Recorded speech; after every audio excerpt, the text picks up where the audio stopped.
Hi hello welcome to post 360. నేను మీ మురళీ రాపల్లి. ఎలాగైతే HCU భూముల్ని కాపాడుకున్నటువంటి విద్యార్థులు ఈ విషయం ఏంటనే రేవంత్ రెడ్డికి ఊళ్ళంతా కంపరెక్కుతూ ఉండొచ్చు ఇప్పటికి. ఎందుకంటే అప్పనంగా వచ్చింది ఆశాంతం దోచేద్దాం అనుకున్నారు పాపం చాలా మంది రాజకీయ నాయకులు కలిసి. కానీ చివరికి హైకోర్టు కాదన్నా కూడా సుప్రీం కోర్టు వరకు వెళ్ళి ఆ దారుణాన్ని ఆపగలిగారు స్టూడెంట్స్ అండ్ పర్యావరణవేత్తలు చాలా మంది కలిసి. ఇప్పుడు చూస్తుంటే పాపం రేవంత్ రెడ్డి ముఖ చిత్రం ఎలా ఉంటుందో ఎవరికీ అర్థం కావట్లేదు. అడిగితే దుఃఖానికి ఎక్కువ బాధకి తక్కువలాగా కన్నీరు కనిపించకుండా కుళ్ళి ఏడుస్తున్నాడంటూ చాలా మంది అంటూ ఉన్నారు. అయితే ఇదంతటికి కారణం ఆద్యం పోసింది ఎవరు అనే విషయాన్ని పక్కన పెడితే ప్రస్తుతానికి సుప్రీంకోర్టు ఇచ్చినటువంటి అద్భుతమైన తీర్పుని స్టేని మీకు చదివి వినిపించాలనుకున్నా. అందులో చాలా మంచి విషయాలు ఉన్నాయి. రోడ్లంతా విద్యార్థులు డాన్సులతో పాటలతో ఆనందంతో చెలరేగిపోతూ ఉన్నారు.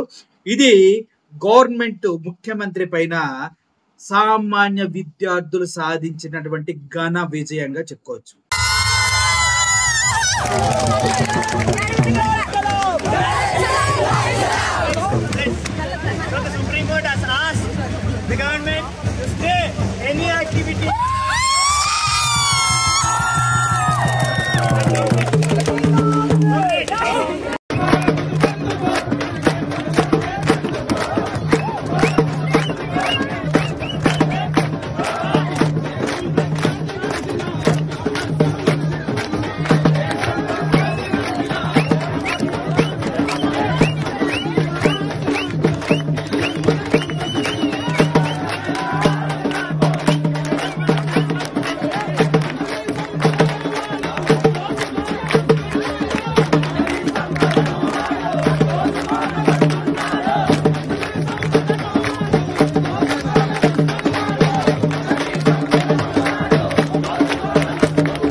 ఈడ్చారు, లాక్కెళ్ళారు, కొట్టారు, జైల్లో పెట్టారు, కేసులు కడతా అని చెప్పారు. ఎన్ని చెప్పినా దీక్ష పూని దాన్ని నిర్వహించి దాంట్లో తన్నులు తిని ఏడ్చి అరిచి గీపెట్టి చివరికి సుప్రీంకోర్టులో గెలుచుకొచ్చారు.